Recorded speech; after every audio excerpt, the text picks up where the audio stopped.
আল্লাহর ঘরের কাবা ঘরের গিলাপের কাপড় দিয়ে যদি ইউনিফর্ম করে যদি ওই মানুষটাকে পরান, তারপরও ঘুষ অপকর্ম। বিসমিল্লাহির রহমানির রহিম। র্যাবের, পুলিশের, আনসারের ইউনিফর্মগুলা চেঞ্জ করা হয়েছে। ওয়াই? তারা ঘুষ খেয়েছে, তারা বিভিন্ন অপকর্ম করছে, এই জন্য তাদের ইউনিফর্মগুলা চেঞ্জ করা হয়েছে। আর বাকি যারা অন্যান্য ডিপার্টমেন্টে চাকরি করে তারা হয়তো ঘুষ খাই নাই, তারা হয়তো অপকর্মের সাথে জড়িত ছিল না, এই জন্য তাদের ইউনিফর্মগুলা চেঞ্জ করা হয় নাই। যেখানে আমাদের দেশে চৌকিদার থেকে শুরু করে প্রধানমন্ত্রী পর্যন্ত অপকর্মের সাথে জড়িত, সেখানে আপনারা তিন বাহিনীর ইউনিফর্ম চেঞ্জ করে মনে করছেন আপনারা দেশটা সংস্কার করে ফেলছেন। এটা যদি মনে করে থাকেন, এটা আপনাদের ভুল ধারণা। অনেকেই বলছিলেন তাদের ইউনিফর্ম চেঞ্জ করতে হবে। ইউনিফর্ম চেঞ্জ করলে হবে না, ইউনিফর্মের কোনো দোষ নাই। এই ইউনিফর্ম হচ্ছে বস্তু, এটা কিছু করতে পারে না। করতে পারে কে জানেন? আল্লাহর সৃষ্টি সেরা জীব ওই মানুষ নামের অমানুষগুলা। কেউ কিন্তু অমানুষ হয়ে জন্ম নেয় না।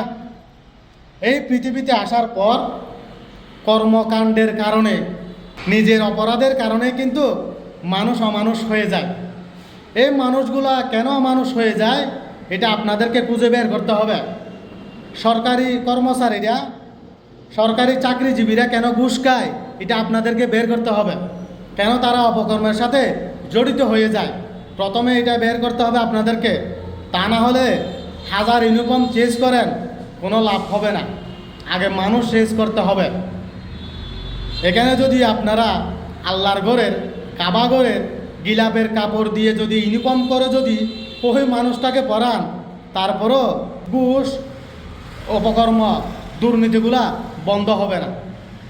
আগে তাদেরকে আপনারা চেঞ্জ করেন। তাদেরকে কিভাবে চেঞ্জ করবেন এটা চিন্তা ভাবনা করেন। আর এক শ্রেণীর লোক আছে আমাদের দেশে, সবসময় মানুষের সমালোচনা করতেই থাকে। আমাদের দেশে এখন যারা সমালোচনা করে তারা হয়তো একদম টপে, তারা শ্রেষ্ঠ জীব, শ্রেষ্ঠ মানুষ এমনটাই মনে করে।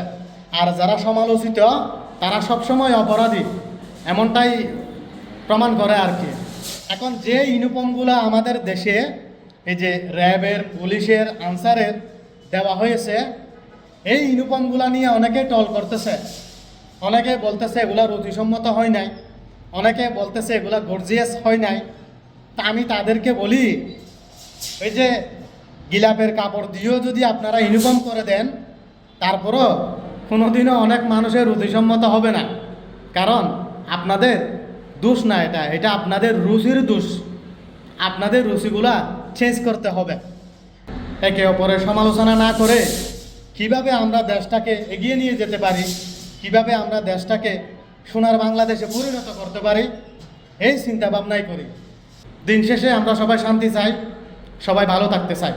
ধন্যবাদ, সবাই ভালো থাকেন। আসসালামু আলাইকুম।